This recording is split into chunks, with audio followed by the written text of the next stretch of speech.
Ever heard of a place called Newton, Colorado, and wondered where exactly it is? Maybe you stumbled across it while researching ghost towns, or perhaps it popped up in a historical document. Whatever the reason, you're curious, and that's exactly why we're here today. Because while the name Newton, Colorado might sound familiar, finding concrete information about it can be surprisingly tricky. So, where is Newton, Colorado?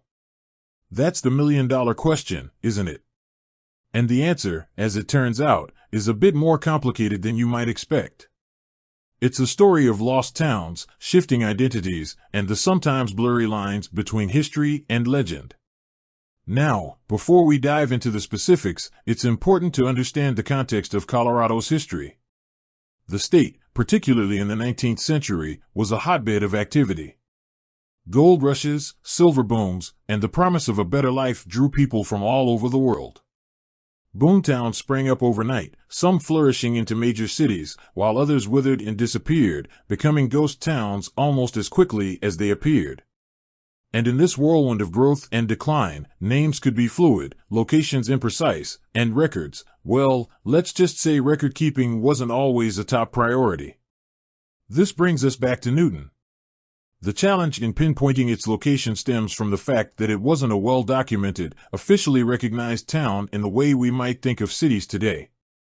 It was more of a loosely defined community, possibly a mining camp or a small settlement, and its existence is largely based on anecdotal evidence, scattered mentions in historical documents, and the stories passed down through generations.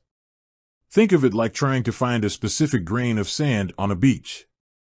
You know it's there, you might even have a general idea of where it should be, but pinpointing it exactly is a different story. That's the situation we're in with Newton.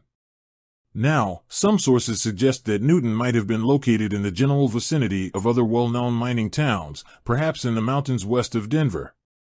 Areas like Clear Creek County, known for its rich mining history, are often mentioned in connection with these elusive settlements.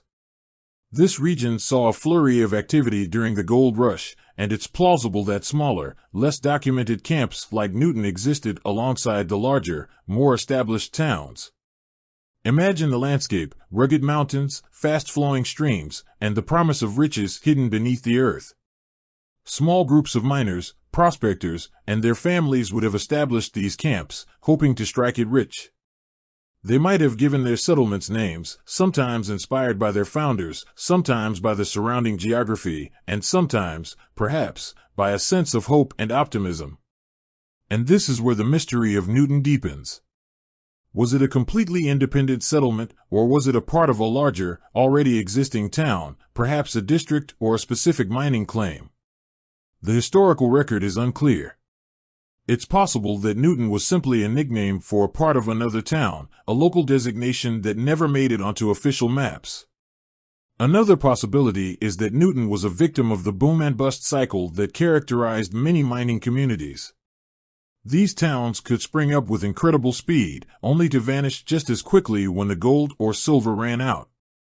People would pack up their belongings and move on to the next big strike, leaving behind empty buildings and fading memories.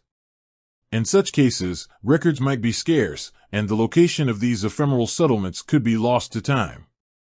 So, we've explored the general area where Newton might have been located, but we still haven't pinpointed it on a map. And the truth is, we may never be able to. The evidence is simply too fragmented and ambiguous. It's like trying to assemble a jigsaw puzzle with many missing pieces. You can get a general idea of the picture, but you'll never see the complete image. But that doesn't mean the search for Newton is in vain. The very act of looking for it, of piecing together fragments of information, gives us a glimpse into the lives of the people who lived and worked in these long-gone communities. It reminds us of the hardships they faced, the dreams they chased, and the legacy they left behind. And while we may not be able to say with certainty Newton, Colorado, was located here, we can say that it existed, at least in the memories and stories of those who remember it. It's a reminder that history is not just about dates and events, but also about the people who lived it, the places they inhabited, and the stories they told. Newton, Colorado, may be a ghost town, but its story, however fragmented, continues to fascinate and intrigue. Perhaps one day, new evidence will emerge, a forgotten map, a diary, or an archaeological discovery that will finally reveal the exact location of Newton. But until then, it remains a mystery, a puzzle, a reminder of the fleeting nature of human settlements and the enduring power of stories. It's a testament to the fact that not every chapter of history is neatly written and preserved, and that sometimes, the most interesting stories are the ones that remain shrouded in mystery. With that said, thanks for watching, and until next time.